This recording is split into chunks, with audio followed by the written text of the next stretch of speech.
We're touching upon the last one of the questions on. Yeah, I told you we'd move around. Yeah. So anyway, yeah, I think we need to tackle the situation from multi-dimensional, and I think we need to start off with high school kids who are getting their education in high school and exposing them to mental health services, resources out in the community. At Gardner, for example, we used to get groups of high schoolers during the summer time, bring them in and expose them to different fields, marriage, family, child counseling, social workers, psychologists, psychiatry, and so on.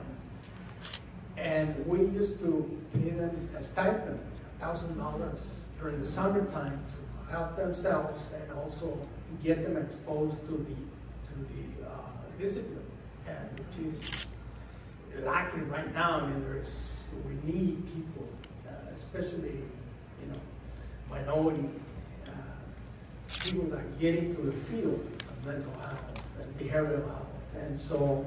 But that's one, and then of course getting stipends. I mean, that's the only way that I was able to get through education, by getting stipends, getting scholarships, and being able to gain that education. You need to be able to support yourself. Absolutely, yes. Well, we learn, and I think that's really, really important, very critical. I mean, we need to make sure that we continue to advocate for that, and and again, peer counselors, for example, that's another way of bringing people, expose them to the area of mental health, becoming advocates, becoming providers, becoming peer mentors, and that's, there are different ways, different fronts, and I think we ought to make sure that we tackle every dimension, every way we can. Anyway. Thank you. And Naliah, I want to ask you, because you're actually looking to get a certificate now. Oh, you've gotten it. Okay. So I want to ask you, were you in a class with others? How did that go? Because that's kind of a new program for us now. I actually I took my classes for the certificate during the pandemic.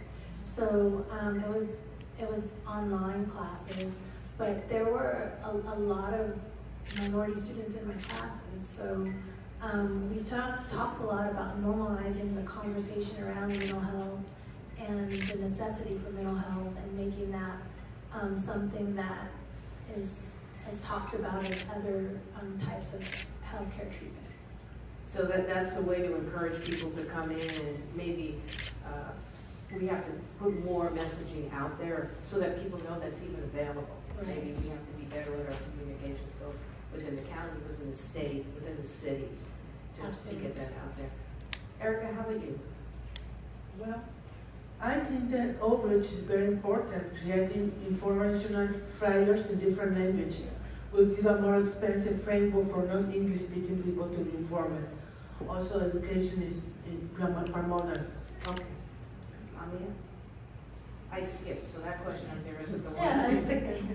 I think that what comes to mind for me for this question is the importance of amplifying our community members' voices when it comes to thinking of solutions. They really are the experts of their lived experience, and so being able to amplify their voices in that is important. And an aspect of that is related to power sharing. What we see in organizationally, or even our local government, these power dynamics. And so by bringing youth, I always say youth voice, but youth or community voice into the work, and having them own aspects of it or lead aspects of it, will result in this power sharing that I think addresses some of the mistrust that we were speaking about when it comes to current mental health professionals in the field.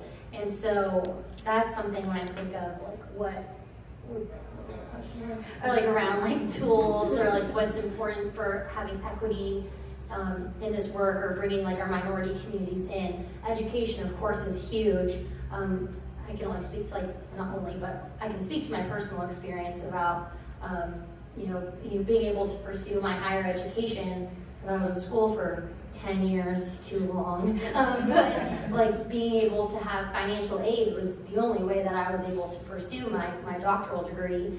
And, we could go down the whole education thing, but I won't. But yeah, so education is of course important, but I was just also thinking of other tools or ways that we can get there. So it sounds like some of the tools that we need out there in the community is for, and honestly it has to stem from somewhere, right? So we have to have the government or the universities or somebody say, hey, we're going to put out these grants, we're going to put out these various programs to encourage people of color in minority communities to say, okay, let me give that a try because financially I can do that. And without those tools, it's very difficult to change the landscape so that people can go and enter the hospital or enter a doctor's office and see something that looks like that. And like you said, Miguel, you had to translate, right? So that's already scary. Yeah. So those two questions were sort of the same for, and I think that